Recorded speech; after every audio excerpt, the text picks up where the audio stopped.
On the seventh day of Christmas, Moose brings to me Stuntman William R. Perry from A Nightmare on Elm Street 3, 4, and 5. Welcome, Horror Hounds, to another installment of the 13 Horror-fying Days of Christmas. I'm your host and gift giver, Moose, and today's gift is a gift of stunt work. And who better to talk about stunts and the jobs that go with that than somebody who's worked on franchises such as Nightmare on Elm Street, Monster Squad, The Lost Boys, Star Trek Next Generation, and many, many others. Please welcome Mr. William R. Perry. The crowd roars somewhere. It's good to be here. How are you? I'm good. So I'm doing my stand-up here, and I can't hear the laugh track. What's going on? Oh, you got a good laugh for that. This is good. This will be fun. So how's life? How's everything been going for you? Life is good. Life is good. It's been a lot of fun to sort of rekindle my my stunt career stuff in doing things like this, where people like to talk about. I used to groan when people would talk about my movie history because I felt like nobody's ever going to remember anything I did. I just did a lot of horror films, and now here we are, 30 years down the line, and people are like, no, man, the only thing anybody cares about that you did is your sci-fi stuff and your horror stuff particularly. And the horror crowd is so passionate about their films, so when somebody asks me about Nightmare on Elm Street 3 or 4 or 6 or any of these films, they know the details and they want a nugget of something new. They want to know, so what happened when, tell me about working with. And it's funny because I really looked back at like when I got out of the movie business, I went into doing web development. And I would just, when people would find me on IMDb, I'm like, please don't. I have credibility issues enough around here. Don't tell anybody about my horror films. But now I find that it's exactly the reverse. People look at those films so passionately and so, they just love them, and they're like, oh my gosh, that was just the best movie of all time. It was so much fun. I think, okay, I can put my chin back up. I can and come out of the shadows a little bit. Yeah, and I can remember those things. And I did have fun. I mean, doing stunt work is all the fun you can have with your clothes on. I mean, it's so much fun. And I remember those times very fondly, and I had a great time. But like I said, I didn't imagine that 30 years down the line they would be of interest to anybody. And now that they are, and I'm kind of doing the convention circuit now and meeting people, and it's really fun because these are my homies. These are my peeps, man. This is a time to kind of hang out with people who are like, man, I love horror films and I don't give a crap who thinks that that's creepy or weird. Right. Rock on, enjoy them and don't worry about what anybody thinks. And you go to these conventions and there's thousands of people and they all feel the same way. And you can wear your freak flag and just, fly it high. Nobody's going to give you any grief at a convention. And I don't have to be embarrassed about my horror films. I can actually, feel really proud of them and give people new information about them that makes them fun to watch again. Well, which is and always fun. What I've learned in the almost 5 years of doing this is that the movie fans are there's the people who really want stories, but the horror community especially, they will latch on to anybody who can tell a story they want every possible behind the scenes story they can get. Yeah. And it fascinates me because it doesn't matter writer, stuntman, camera guy, they want people's memories, and Yeah. it's just one of the coolest things I've ever had a chance to sit back and watch. Is you'll see people who are like, the second camera guy who he was like, I was just running a camera, but has these awesome experience stories from a movie, and people are actively engaged in what he's telling them, and he's like, I can't believe it. It's like, that's what they want. They weren't Absolutely. there. They want to live through you. Yeah. I've said before, I don't tell negative stories. Like, if somebody was unpleasant to deal with, or if there was, uh, something salacious or ugly, because really, in the end, my career is really, really fun. And it extended in that I also got to work with Wes Craven personally for a while. I became his web developer after I got out of the movie business, and so I got to sort of stay connected to the industry and work with somebody who is legendary. And I mean, I don't use that word a lot, but truly, Wes is the guy that everybody wants to know about. And so people will ask me, the first question is usually, so what was it like? What was Wes like? What was the attitude on the set? What was was it fun? Was it boring? Was it this, that? And I'm a guy that likes to tell stories, so this is kind of my world, And Wes was a great guy, and it's fun to talk about. And there are people that were unpleasant, but nobody wants to hear that, really. I mean, if somebody wants to hear, mean stories about jerks, go someplace else. I really, I don't need that. I don't need that kind of negativity. And it's so little of it. I wouldn't want to tell one story about it and then have it be one of three that somebody hears, and then they tend to, cling to the negative and think, oh, that's too bad. And I've had times at conventions where I'll see people who are not pleasant and don't want to tell their stories, and that's kind of what you're there for. It's not just the signature. People would like to hear. I mean, I love telling. If somebody will ask me a very specific story about a very specific moment in a film that I was in, I love telling them that stuff, because they'll go back and they'll watch it and they'll go, I talked to the guy. I talked to the guy that did that scene, and he told me this, and they tell it to their friends, and then their friends are like, oh my God, that's so cool. And it increases the enjoyment of a film they've seen, a number of times in many cases. And so they can go back and watch with a new enthusiasm for that little fun thing that happened. And that's great. I love giving those to people. It costs me nothing, it costs me nothing to tell somebody, hey, yeah, when you're watching Nightmare on Elm Street 3 and you see the kid running from the wheelchair, that's actually me. And if you watch, you'll see my legs doing this weird sort of cadence because I'm trying to avoid a cable that's running right down the middle of my path. And that's what's pulling the wheelchair. And they're like, well, you can't see the wires. I'm like, I promise you, look for them and you can't see anything else. And they're like, oh my God, I can't wait to go watch that again.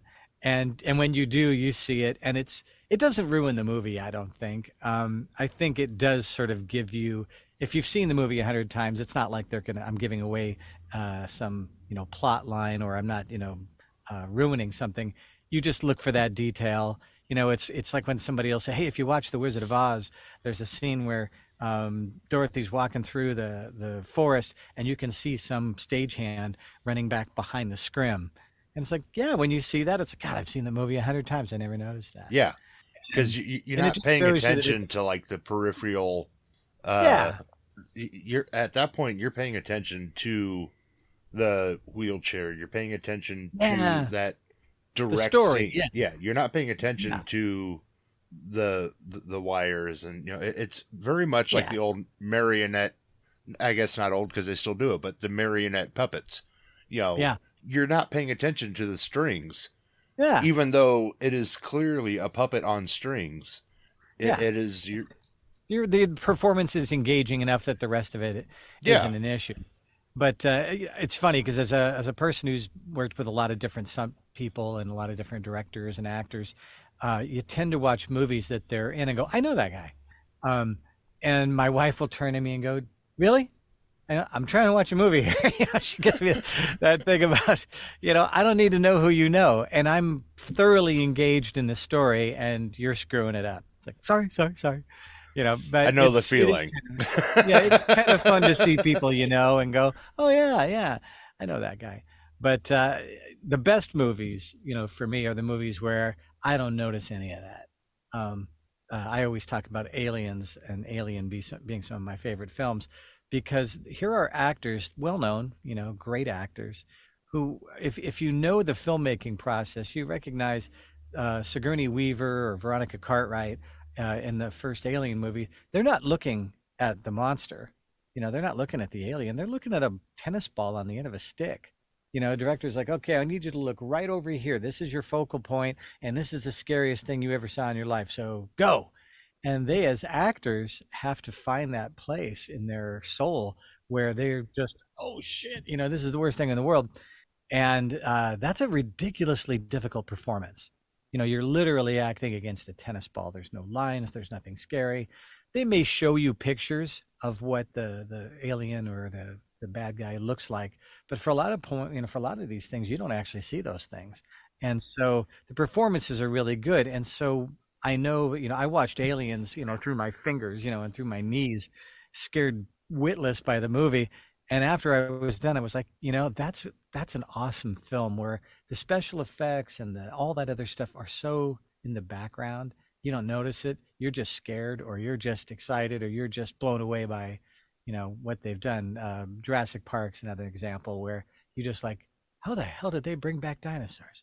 You don't question the special effects. You just watch them and enjoy them, and they're part of the story, and you're lost. And that's a great filmmaking and film watching experience, just to be able to watch and wide-eyed and just enjoy the story. Terminators are the same way. Amazing, unheard of special effects. Didn't notice them until the end. I was like, okay, I think I know that guy. But that's really the fun of filmmaking, is being able to cart people away, take them away from the regular life that they're watching, and give them a story.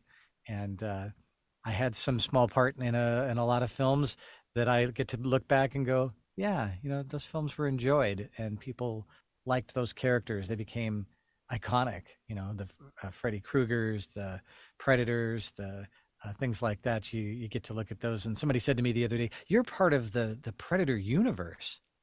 And that's a really nice thing to say, I never thought of that. And somebody else had said, well, wait, you were killed by Freddy how many times? And I said, I was killed by Freddy 3 times. They said, isn't that like a world record? I'm like, no, but I mean, it may be. I don't know, but I'm going to start saying that. Because that sounds awesome. I don't know, but I'm definitely going to look into it. Yeah. Whether it's true or not, I love that you said it. And now I'm going to run that around. But yeah, you kind of look at those things and you get, it's really, it's fun to look back on. It's fun to sort of re-enjoy with folks that, and people aspire to doing these things. And I remember one time we were doing the movie Hook, and we're up in the rafters of this massive soundstage, and we were supposed to be attacking Captain Hook's ship. And I look at the other guy sitting aside from me, and I said, I would do this for free. And he's like, me too. This is so much fun. We're swinging on ropes, from 60 feet up, flying in and attacking this pirate ship in full, we've got swords in hand, and we're in full costume, and the ship is massive, and it looks freaking real. It's in water, and there's this beautiful set that just everything about it was so detailed and so amazing. And I just think, well, I get to do this. I get paid for this. I'm getting paid to play pirates. Yeah. I mean, it's everything you wanted to do when you were a 10-year-old. But when you were a 10-year-old, you had to do it all in your imagination. This was freaking real and, really fun. So were you just like a background pirate, essentially, then, in Hook? Or? Yeah, they call you a utility stunt, where you're not a specific character at that point. You're just one of, maybe 10 or 11 people all doing roughly the same thing. I've been a utility zombie as well. And so, yeah, you're given a credit in the film, but you're not credited with being a character. Well, and that was one of the questions I had, because, I'm going through your IMDb, and, I see this a lot, but I've never thought to ask, if somebody could clear this up for me, the difference between, stunts, stunt player, utility stunts, because it's all very different credits. Yeah. And essentially, if you're doubling a particular character, they might just put you in as stunts. and that's all they do. They just put you in the list. Sometimes, if they go to the trouble, they'll put utility stunts, which means, like if you're watching a James Bond movie and the car is just racing down the street and people are jumping out of the way. Uh, those are stunt people, and they're nameless. They're not characters, but obviously they gotta those narrow misses and stuff that you see are incredibly important to the action of the film. If James Bond was just racing down the street and there were no people in the way, he's just driving fast, which is fun and cool. But when you see people just leaping out of the way at the last possible moment, that makes, that's the adrenaline pump that you get watching that. And so, and then there'll be other times like in Predator 2, they were looking for stunt people that could act. So when we did the gang scene in the subway, everybody that you were seeing for the most part that got killed was a stunt person. But they gave us lines, and I'd been an actor for a long time. In fact, I got into the movie business to be an actor, and they're like, "You're way too short." Yeah. Oh, well, there's other short actors out there, and I said, "Yeah, well, you're not them." And so you don't look like Tom Cruise. Yeah, well, at the time, I was a pretty decent looking guy. I had actually been in auditions to double. I mean, not to double, to do, like there was a Happy Days episode, and they said, "Yeah, we want a Scott Baio lookalike," and so they brought me in, and they said, "No, they won't have you on there." And I said, "Why?" They said, "Oh, you're too good looking. They won't like it. Scott won't have it." I said, "Oh, okay," but I got in the business to be an actor, and then that was just difficult because of my height. And a stunt coordinator, a guy named Tony Caesar, who worked with Wes Craven on 18 different movies and a bunch of television shows, said, "Hey, I got this kid that's on the show. He's your height. He's your weight. You look just like him. Do you want to do a stunt?" And I was like, "Sure, I would." What are we doing? And it was really simple. I was just literally sitting in a car. I was dead weight more than anything else. I was just a body to be, it had to look real. So when we were in a car doing some stuff, I wasn't driving, but I was just the passenger, and they wanted the passenger to look real. So they didn't put a dummy in there. And then the same coordinator said, "There's not a lot of guys your height and weight.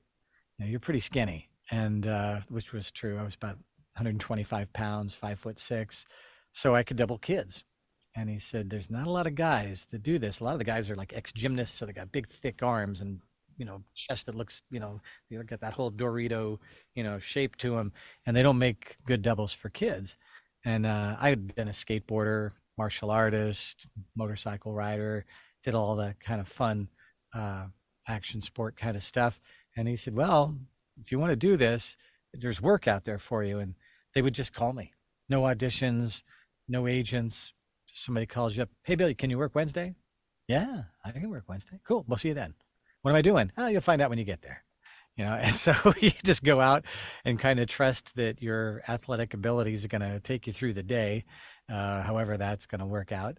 And it always did, no real big injuries or anything, but it was that kind of thing, just right place, right time, and right physique, I guess, at the time.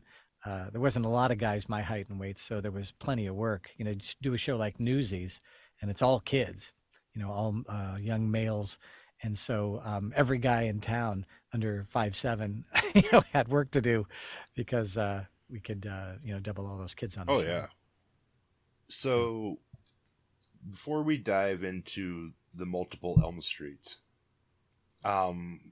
let's talk Lost Boys. How fun was that? One of my faves. You know what? Yeah, there's a lot of times when you make these films, you don't see the cool factor. There was such a cool vibe to Lost Boys. It was such a party. I mean, everybody on that show, stunt people, stunt coordinators, it was just a rip. Everybody was having a good time.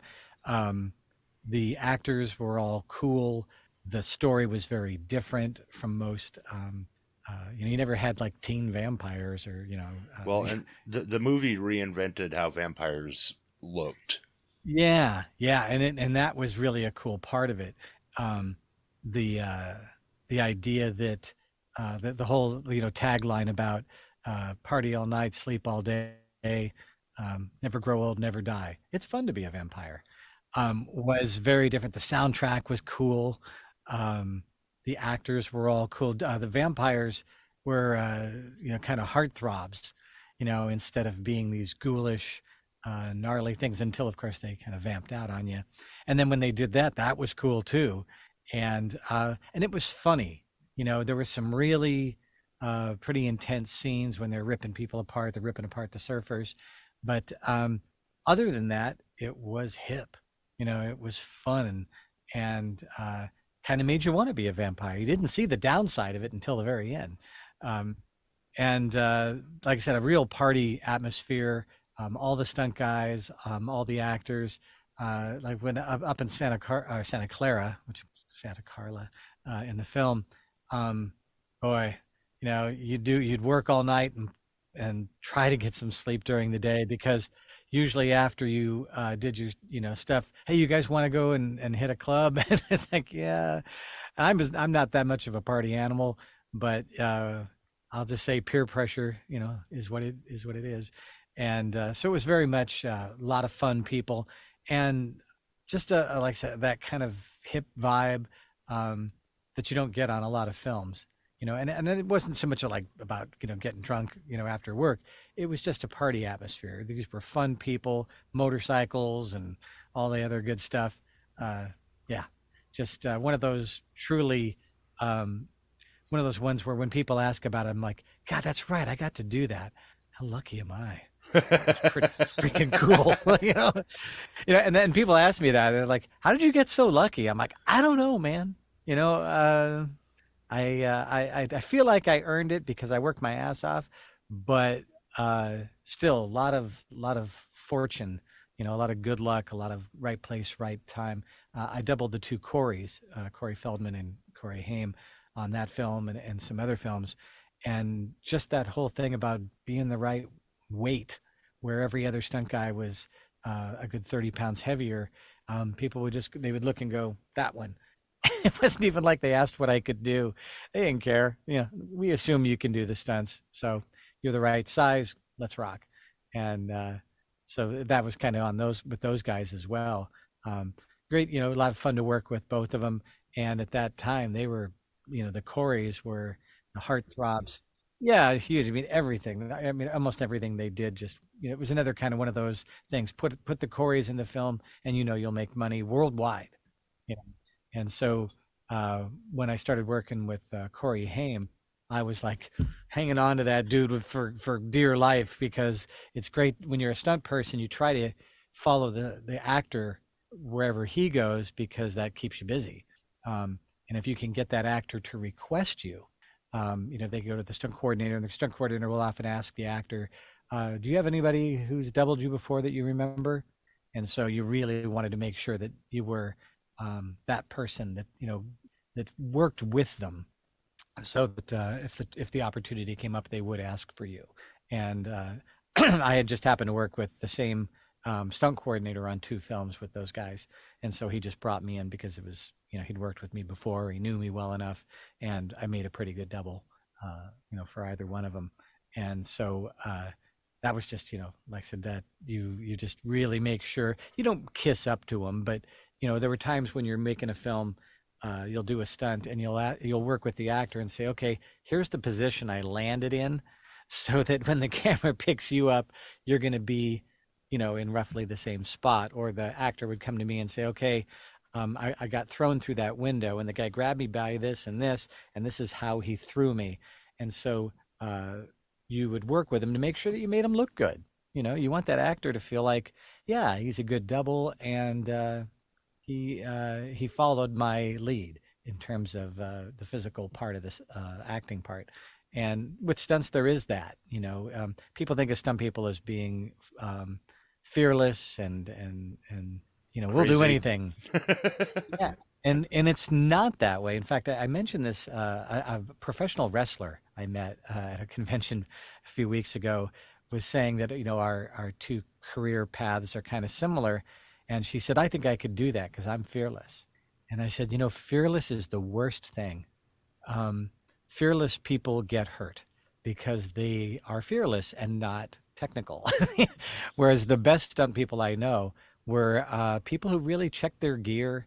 They removed every possible variable that they could, not just because they don't want to get hurt. Of course, nobody wants to get hurt doing these things, but because you may need to do this stunt several times. If they say, okay, we did a stunt for License to Drive, where I got a jump out the window of a moving school bus, and it was scary. It was probably one of the few stunts I did where I thought I really could get hurt here. I could get run over. Lots of bad things could happen.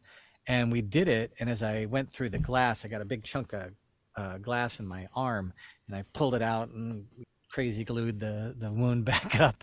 And I had to do it again, less than an hour later, probably 30 minutes later. And so you have to be able to do that stunt twice. And if you get hurt the first time you do it because you weren't paying attention, or because you were just, cowboying it and thinking you're going to be a badass and just go for it, you may not get a chance to do that stunt twice. If you get hurt in any way, say you get a cut on your face or something, that's going to prevent you from being a good double for that next shot, then you're out of work. Yeah. And they're going to call somebody else to do that job. So the best stunt people are the most technical, who say, okay, I want to make sure I know everything that's about to happen. And then I just rely on me. I can rely on me. If somebody says, do you have a fear of heights? I'm like, I don't know. Who's holding me? What am I lashed onto? What are my safety concerns?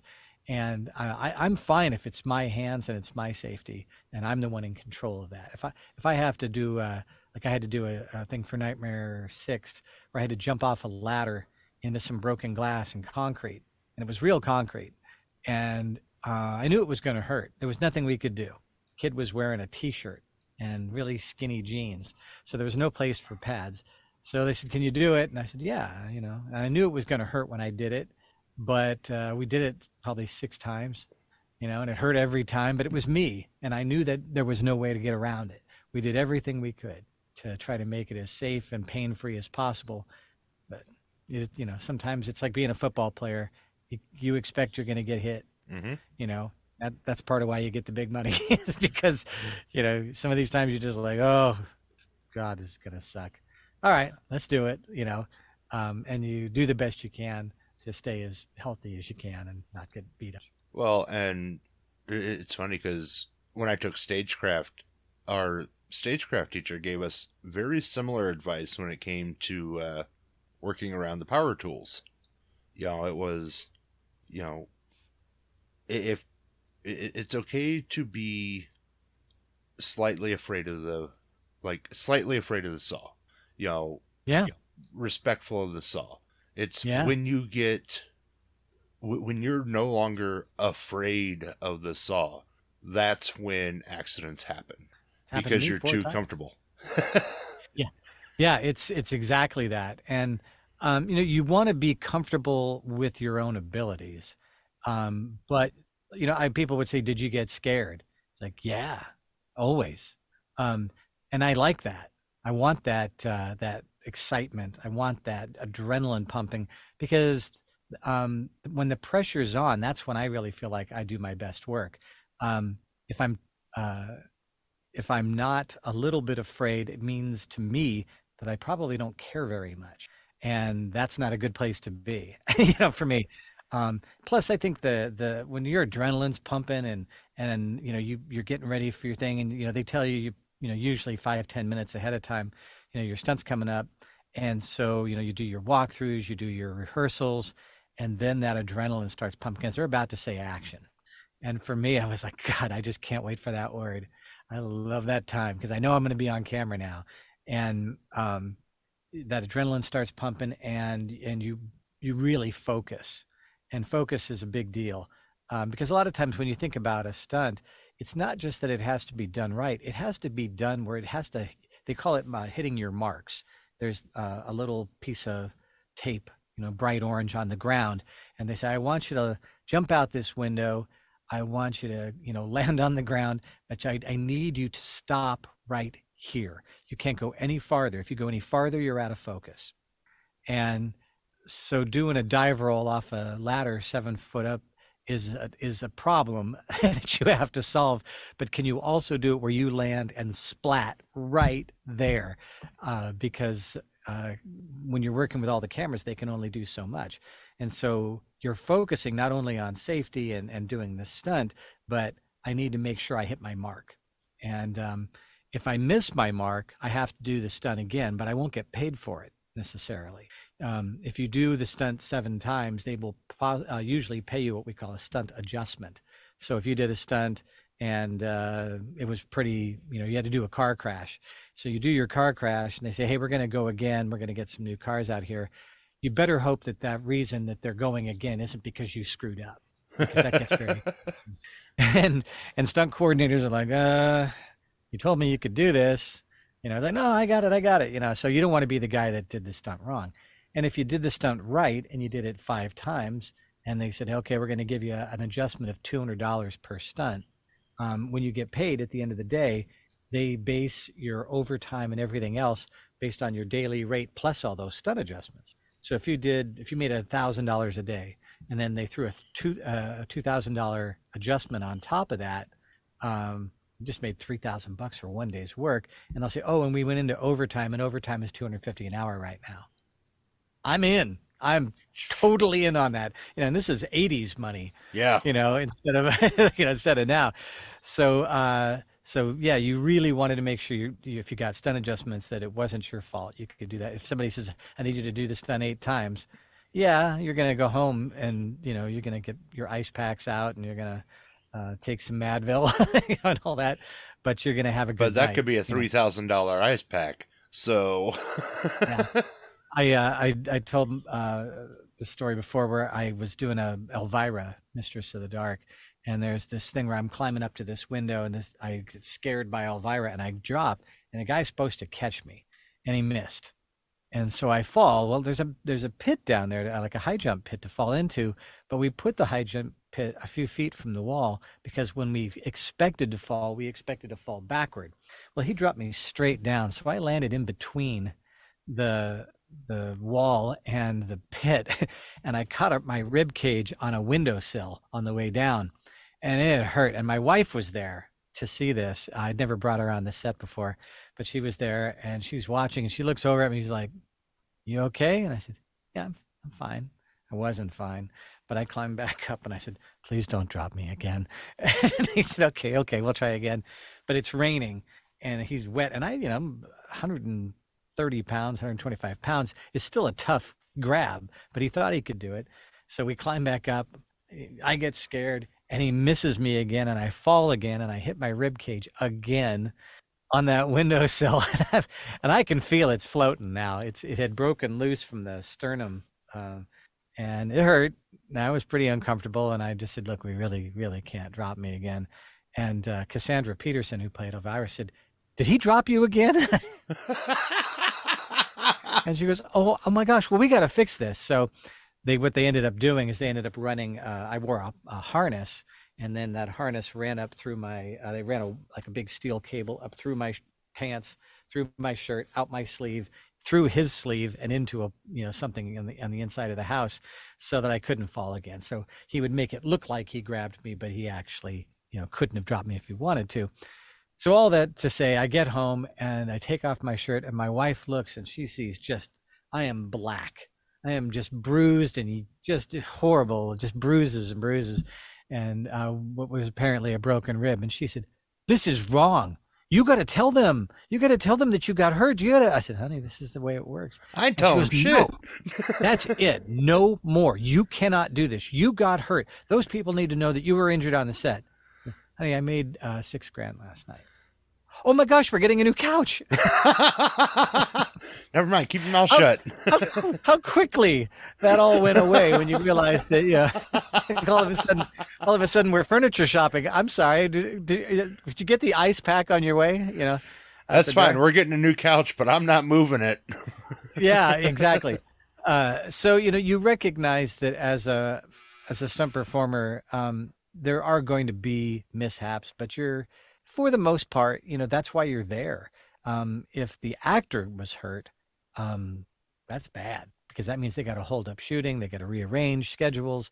When we were doing Newsies, the kid that I was doubling, who I also doubled on Nightmare 6, but just before that, was doing this big running scene, and he hurt his knee pretty good because we were running in those old leather shoes on asphalt, which is really hard on your body.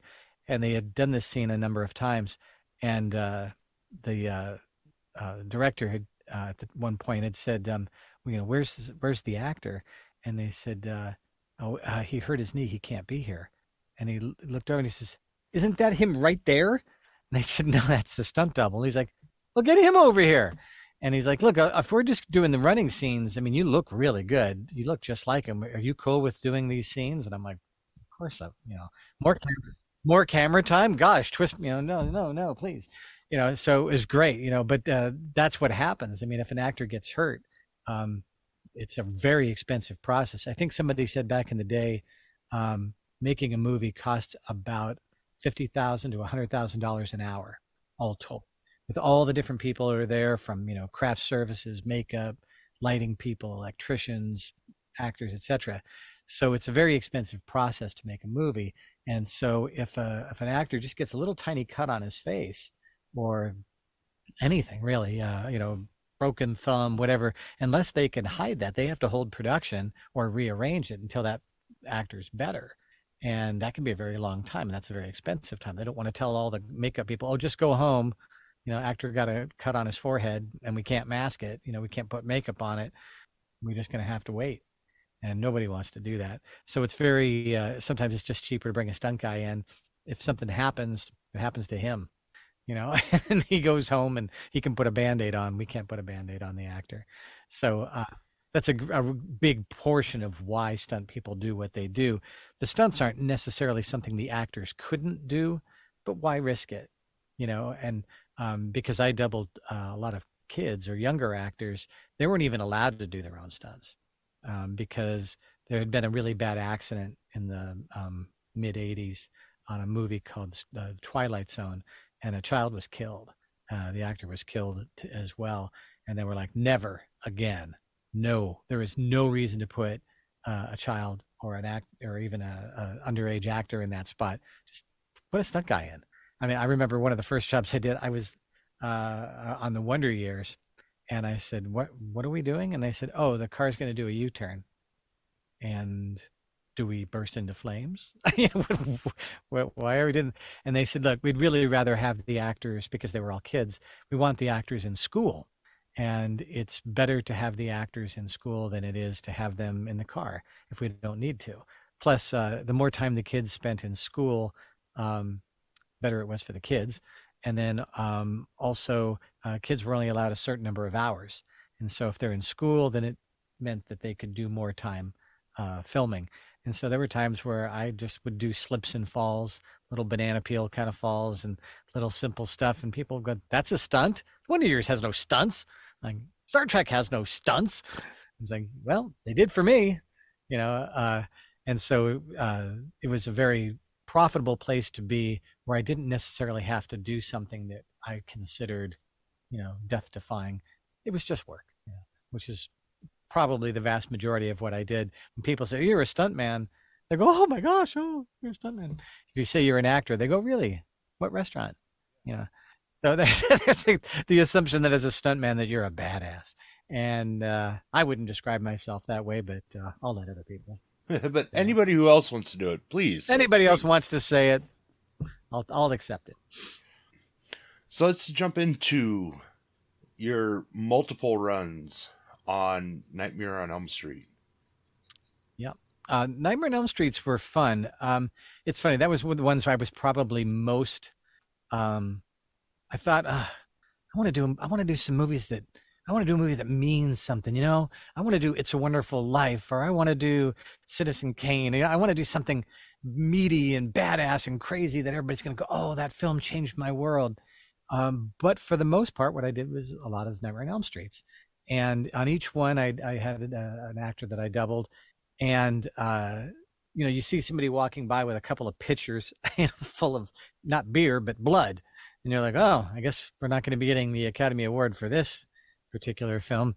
And I really kind of looked at them as being uh, stepping stones to more important films, you know. But looking back on them now, those are the films that everybody enjoys. Those are the films people ask me about.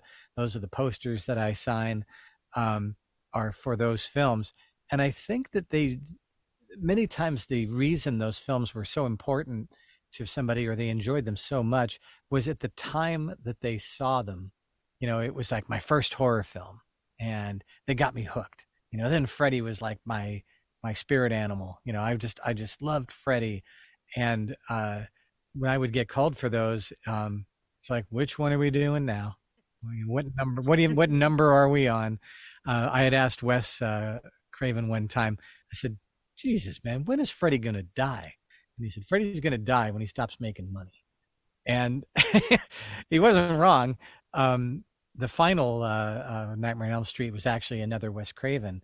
It was the Wes Craven's New Nightmare, and he wanted to undo some of what he considered to be the damage done on Nightmare on Elm Street, because there were just so many sequels that after a while there was just a formula to it. You know, X number of teens get butchered in all sorts of new and interesting ways. You know, and I think Wes was just getting tired of seeing that sequel mania turn films into predictable things. And for me, you know, they were fun to do. Nightmare 3 is one of my favorites because there was so much practical special effects. Probably the last one where digital didn't really take over. And, you know, you see the girl who's got the little mouths on her arm, you know, going because she's a drug addict. Or Nightmare 4, there's a girl who gets turned into a cockroach and put into a roach motel. That scene effed me up for good. So I like those ones because they pushed the line at the time, which has, you know, been pushed much farther now. But they knew it was scary, you know, and I liked doing them. They were fun to do. I liked, you know, there's a scene where Freddy's a big snake in Nightmare 3, and there's a very funny story with that. We look at this big Freddy that's supposed to burst through the ground, and it's like a snake winding through the house. And when I first saw it, I looked over, and we all were kind of looking at it, and the giggling started. Somebody's like, what's, you know, finally the director hears all the giggling. Goes, what is so funny?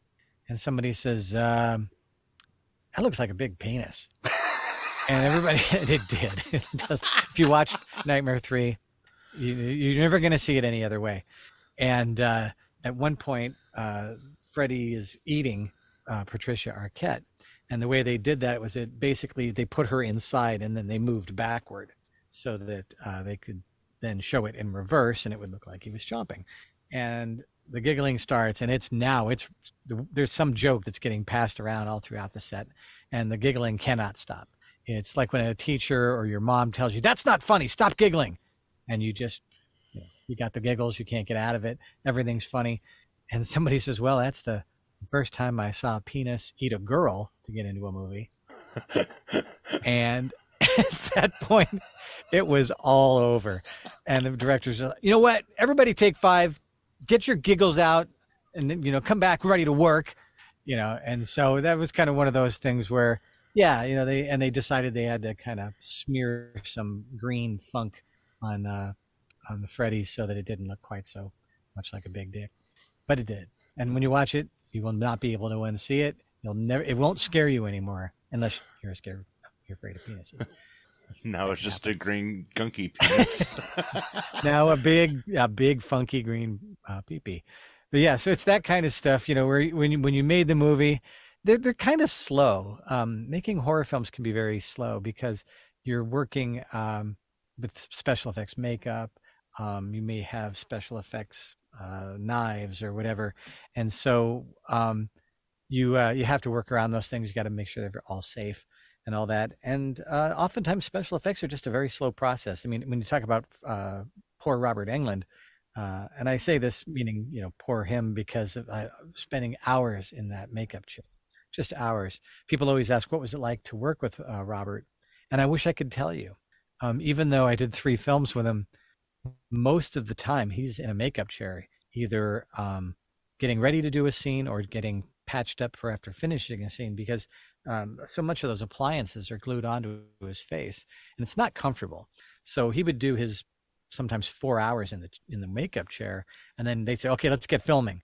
This guy's not, this is very uncomfortable for him. So they really wanted to pound through it, and so they would try to get through the scenes as quickly as possible. And then if any of the makeup had come loose in the last take, well, then they're going to put Robert back in the chair again, and they're going to fix it all up and make sure he can come back. And so I found that at least from my time with him, I got very little time actually talking to Robert. I don't think he'd know me from Adam. But that was kind of the difficulty in making those films, is when there's a lot of special effects and a lot of special effects makeup. It's a constant touching up. The guy that played the Predator is wearing a 70-pound suit, with all sorts of puppetry and electronics and rope, all sorts of things in it.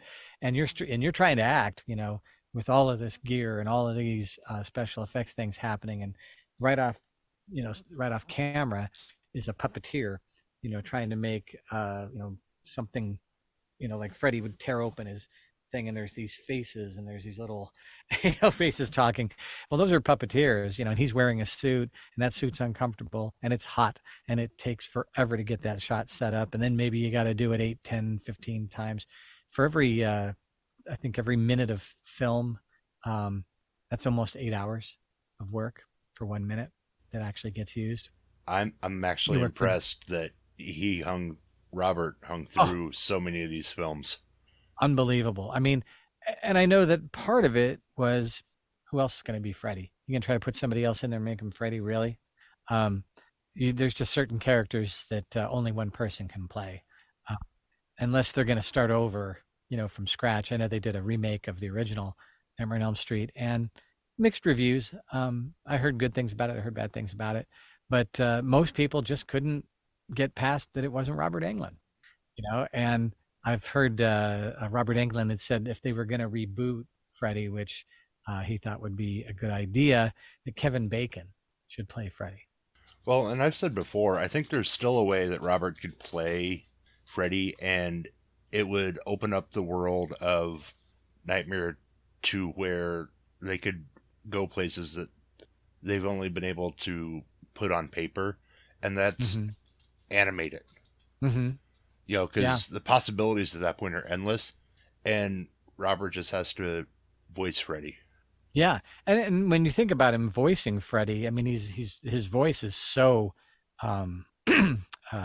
affected by filters and sound things that, I mean, it's not impossible to replicate that voice if he didn't want to be involved.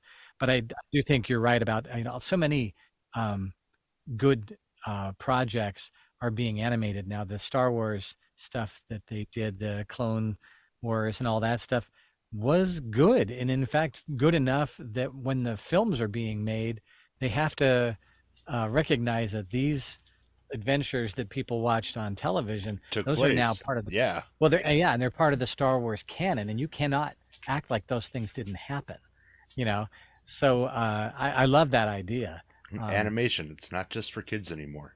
And graphic novels and stuff like that are amazing, and they can be grittier, and they can take characters in places that you didn't see them before. The Batman movies were similar to that. To me, it's like, whoa, they're actually killing people. They're showing some pretty graphic stuff, and Batman isn't just a do-gooder. He's pissed. He's mad. he's got a whole, revenge scenario that's going through his mind all day long. And I like that. I like that they took those things someplace. And, Mark Hamill of Star Wars being the Joker in the animated series was amazing. Really awesome performances that took characters places, like you said, that they wouldn't ordinarily go, because filmmaking can be, slow and tedious, where animation, you can do pretty much anything, and you don't have to shoot it twice. You can animate it, and especially now with the addition of so much software being involved in animation, It's fast. I don't want to say it's cheap, but you can do things you just couldn't do any other way, and the stories are compelling. You know, And sounds since a great COVID, idea. most voice actors can send it in from the comfort of their own home. Yeah, yeah. In fact, almost everybody's got a home studio. Just off camera here, I have a little home studio where I do audiobooks for Audible and things like that. And I wrote a book last year about this time actually that came out earlier this year. And they said, oh, can you do the audiobook? I'm like, yeah. Home studios aren't as difficult to put together as they used to be. And I know, like, the Simpsons actors haven't seen each other probably in 2 decades because they don't have to. They can live in Montana, have a little home studio, and send their files in digitally, and off you go. So gives a lot more interesting work out there with the addition of doing voiceover work and not having to come to some multi-million-dollar studio downtown. Well, before you put this to bed, pimp your book. Tell people about your book. Oh yeah, yeah. The book is called By His Hand. Um, Interestingly about that, it was a nightmare that I had, possibly the worst thing I could ever imagine. And I woke up and I told my wife a little bit about it. My wife's a psychologist, and it freaked her out. She didn't like it.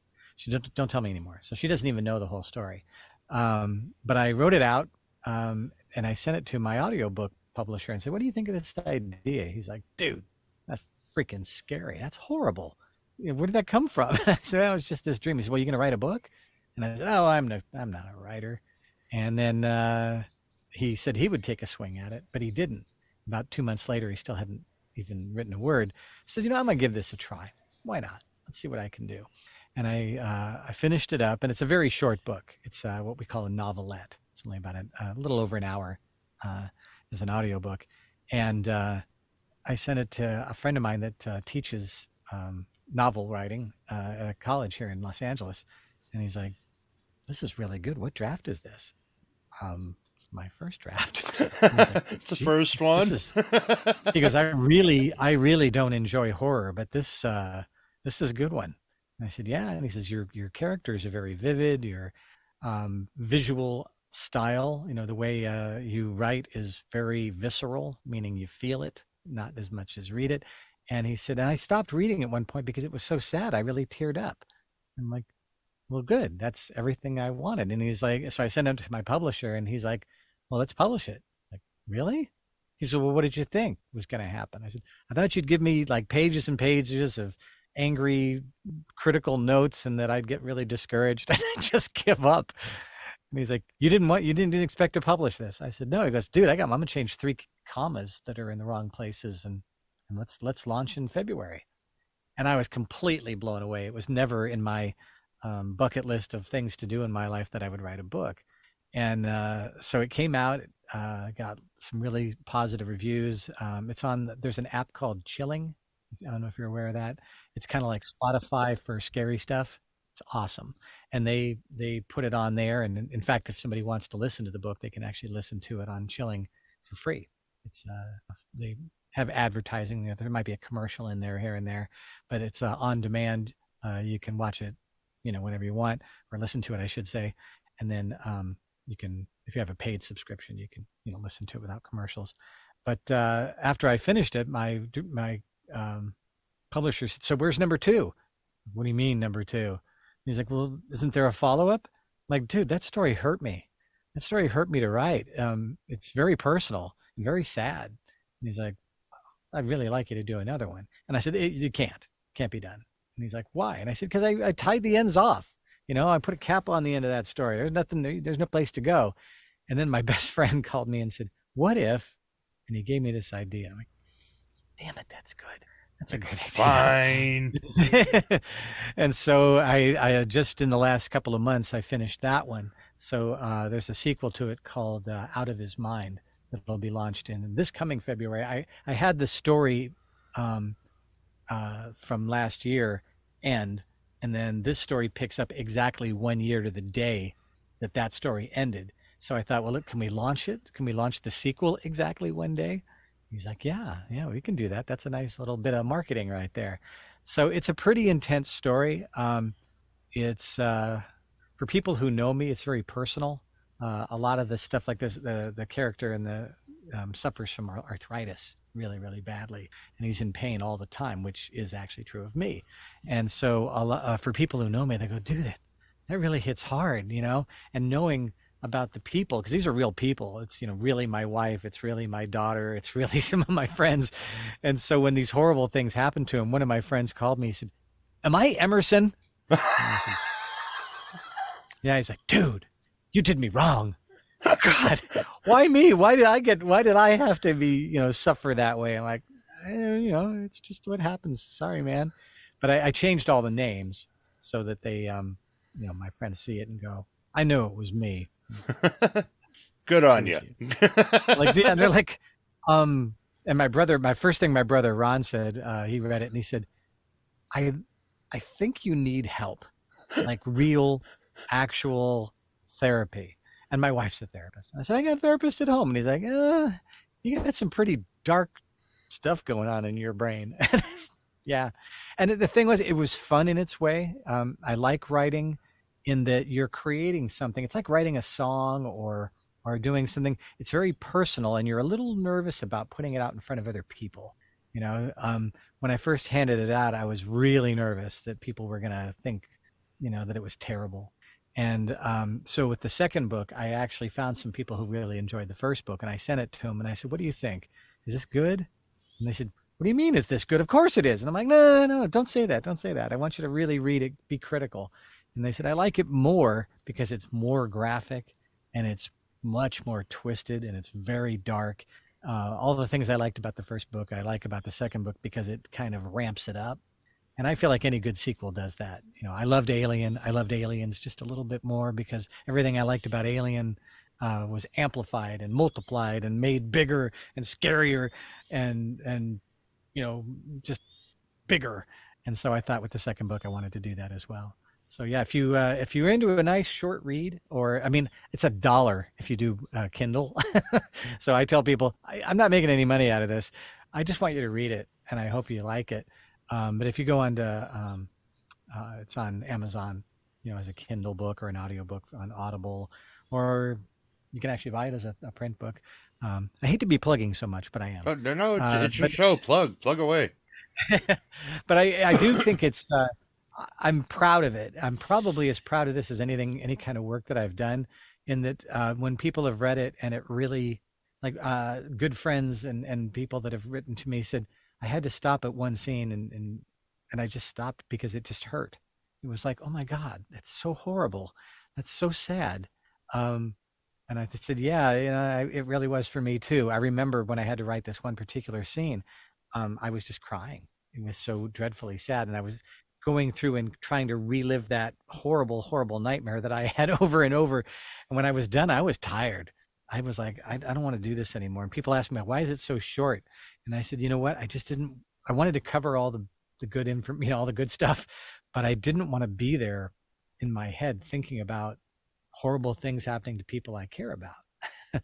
And my wife, just knowing what she knew about it, being a therapist, she said, you don't want to know where this comes from? All this dark, nasty? Yeah, that'd be nice. She said, you don't want to die the way your mom died. I was like, oh my God, that's so right. And it's not that my mother dies in this story, but it's the sense of pain, in the sense of hurting people that you care about, and not being in control of that is kind of what the book is all about, in a very, very twisted sense. And so as she told me that, I was like, oh, now I know how everybody's gonna die. I know how people are gonna get hurt, and it's gonna be gross, and it's gonna be fun. And I think you know, I tell people, if you enjoy, and enjoy I always put in quotation marks, if you enjoy scary and you enjoy dark, I think you'll enjoy this. I certainly hope so. I only have had one like low rating. Somebody gave me 2 stars. I'm like, what? Well, what did you not like? I mean, I'm not offended, but what did you expect that you didn't get? I kind of thought I covered it pretty well. You know, I was a little taken away that they didn't put you know, if you're going to tell me you don't like it, that's fine. I'm totally into that. But why? Why didn't you like it? Maybe I'm taking it too personal. But yeah, if people get a chance, like I said, for a buck, it's a good read or a good listen, and I hope it scares the living piss out of you. That's my So, goal. where can listeners keep up to date with you and watch for the sequel to your book? If you go on Instagram, Webb's Craven, like Wes Craven, but with a B stuck in the middle there, because I was his web developer for a while, and I came up with that name, and I kind of wish I just had everybody go to another address that I already had. William R. Perry Stunts is also one of the things you could follow me there, or my website, which is williamrperrystunts.com. And I try to keep people, if somebody wants to know, I try to keep my Instagram fun. I post dumb stuff, funny stuff I think is funny, but I try to keep people up to date with, people want to come out to the conventions and stuff like that. I tell them where I'm going to be, and if they like the book, or if, and you're talking to me when you write. I mean, people are like, "Oh, does somebody answer your email?" I'm like, "Yeah, me. Me. I'm not that I'm not that big that I have to worry about it, but I do love when people follow, because I love to. One of the great things about the book, in fact, there was a girl that I met in Australia, a gal named Michelle, and she was the first podcast I ever did, and she was the first person to read my book, because I really wanted somebody that was a horror fan to read it. And so when I wrote the second book, I said, "What'd you think?" And she said, "I'm a little disappointed." Like, "Oh, really? Oh my gosh, I'm so bummed. What was disappointing?" She said, "I thought I was going to be in it." And I thought to myself, I said, you know what? It hasn't gone to the publisher yet, so I changed the name of one of the characters to Michelle. And because she's Australian, I even made her have an Australian accent. And she was so tickled. And I said, well, you know what? I can do that. I'm the author, and hadn't gone out. And it actually made the character a little more interesting. And then at the end, after she read this part that she's in, she said, "Oh my God, I didn't know you were going to be so awful to my character." You asked for it. Just no pleasing anybody. Yeah, but it is. I do like when somebody who's read the book will write to me and ask questions or tell me what they thought about it, or we just talk about it. We just go back and forth. I have time on my hands, I guess. And when somebody wants to talk about the book or they want to talk about a movie, yeah, that's my world. I love it. I know a lot of stunt guys and movie folks, are not interested in the convention circuit because it makes them feel like a has-been. But I really don't look at it that way. I love talking to people who want to talk movie stuff. It was everything I wanted to do for my, ever since I was a little kid. And I was lucky enough or blessed enough to get the opportunity to do that. Who gets to do the thing that they wanted to do most in life? Right. Not every, I mean, when I was in fourth grade, I'm like, I'm going to be in movies, and I don't care what happens. I don't care what it takes. I don't care how long, I'm going to be an actor. I'm going to be in movies. And people would say to you, well, yeah, everybody says that. Yeah, well, everybody else, not everybody else gets to do it. And I remember Lee Waddell, as I mentioned before, is a good friend of mine. He was the original Ghostface in Scream.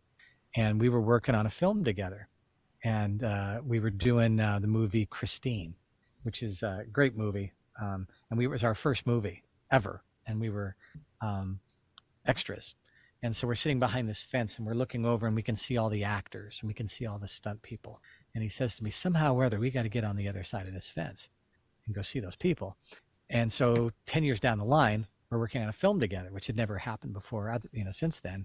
But this time we're both stunt people. And we look over and there's this fence and there's all the extras sitting on that side of the fence, having their lunches while we're having a catered, fabulous meal. They're eating boxed lunches. And he looked over at me and I looked over at him. I said, we're on the other side of the fence. I remember that day so vividly. Everything in the world was about, I want to be an actor. I need to be over there. I need to be eating a good meal. I need to be getting well paid. And I want to be a significant part of the making of this film. And then it happened, that just seems miraculous. Everybody has a dream, and a lot of people do them and try and find something else and find something else that's, engaging and that means something. Maybe that one thing that they really wanted never happens. And I'm very aware of that, that I was given those opportunities And I hope I made the best of them. I certainly had the most fun anyone could have. I certainly remember them very well because I remembered thinking this is just not something everybody gets to do, and we're very fortunate to be able to do it. So feel free to reach out to me, or if you get to see come out to a con. I'm doing something next month here in Los Angeles, and I've got shows booked across the country next year, and it's going to be fun. I really love talking to people about this stuff. Clearly, I should probably shut up and let you talk. Hey, I told you this is what I do this for. But listeners, I will put the links for you to follow him in the episode description. And you can follow me and other great podcasters over at electronicmediacollective.com. Or if you just want to follow me, you could follow me on Facebook, X, and YouTube at Moose Media Inc. Just look for the Moose. Smash that subscribe button right now, damn it. That's what I'm saying. Bill, this has been a blast. Oh, for me too. Thanks for letting me just rattle on. I feel like you didn't. Did you speak during this? Did you? Some of my, I actually like the episodes where I don't talk as much because then I get to look at it at the same perspective that a fan. Well, I do this because I'm a fan, but as like a listener does, and I just get to sit back and enjoy. It's like I said, this is your time. I'm just here to help make sure it stays in the right direction. What's funny, I do the audio books, and somebody had asked me, do you read the book before you record it? And I don't. And it's for the exact same reason. You said, I want to be like the listener. I want to have my performance reflected. If something's shocking in the book that I'm reading, I want to be shocked by it because it's going to change the way I read it. And it's much more fun that way to enjoy the book the same way. And so when I do podcasts and conventions and stuff like that, I recognize that these are stories they haven't heard, and I really want to give them something to take away, where they just like, oh, that was so cool. He just told me the funniest thing, or the weirdest thing, or the coolest thing about this or that. That's what it's all about. Oh, absolutely. And like I said, I'm glad to share those stories and give people a little more insight. Sometimes it's good because they feel like, I couldn't have done that. I'm glad that I didn't try. I don't think I could have put up with all the rejection and all the nonsense that goes along with being in the movie industry. And thanks for telling me, because now I'm glad I didn't do it. I'm glad I chose a better path. They're like, yeah. Anytime anybody says I want to be in movies, I say, really? And they're like, well, you enjoyed it. I'm like, I know, but it's something you have to be so dedicated to. You have to eat, drink, sleep, shit, anything. Only movies matter. And that's all you can think about. And if there's anything else in the world you want to do that instead, because it's so much easier to be a success at anything else. I mean, anything else. I was lucky to work, a couple of times a month. I knew guys who worked once a year, and they were good. They were good at what they did, and they were talented, but there's just only so much work to go around. But again, I'm very blessed to have had the career that I did and do as much as I did. But I always try to warn people against that. I even used to go to my daughter's school and say, hey, I'm going to be here on career day. And I want to be a stuntman. I'm like, let me tell you what that's like. And, like, that sounds horrible. I'm like, I know, right? The lifestyle is very difficult. The lifestyle is difficult, but once you get in there and you start working, then when all the fun parts happen. But to get to that point is dreary, tedious, soul crushing. So if you like soul crushing, try stunts, try movies. This is a job for you. There was a girl I was working with one time, and her mom said to me, it would be so great if you could tell her to pursue something else. And I said, oh, okay. And then I worked with her. I'm like, sorry, can't do it. She said, why? And I said, she's really good. And she's so dedicated, and her heart's in the right place. She wants to do the work. She's not doing this for fame and fortune and money and all the rest. She really wants to be a great actress, and she is. So sorry, can't tell her that. She's good. And her mom's like, oh, I said, I know, I feel just as bad as you. I feel horrible because I know the life that she's she's going to be, chasing is very, very fraught with, rejection and difficulty. But if this is what you do, people talk about, well, all with the strike, all these, pampered actors, like, no, you don't understand at all what that life is like. Those people have a really, really difficult life, and all they want to do is get health care and not be cheated out of their residuals. They're doing everything they can do. Be cool, be nice. People are working very, very hard. But like I said, I have no regrets. But I'd be very hard pressed to encourage someone to try for a career in the movie industry, unless, like I said, it was just the only thing in the world that would make them happy. If accounting makes you happy, much more reliable, yes, much more reliable, revenue stream down the line. Well, and I keep talking. Damn it, you wanted to stop. Oh, sure.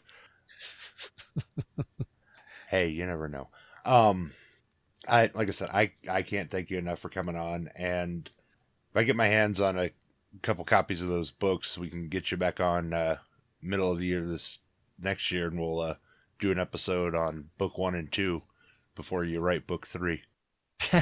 Now, there will be no book 3. I'm not going this place anymore.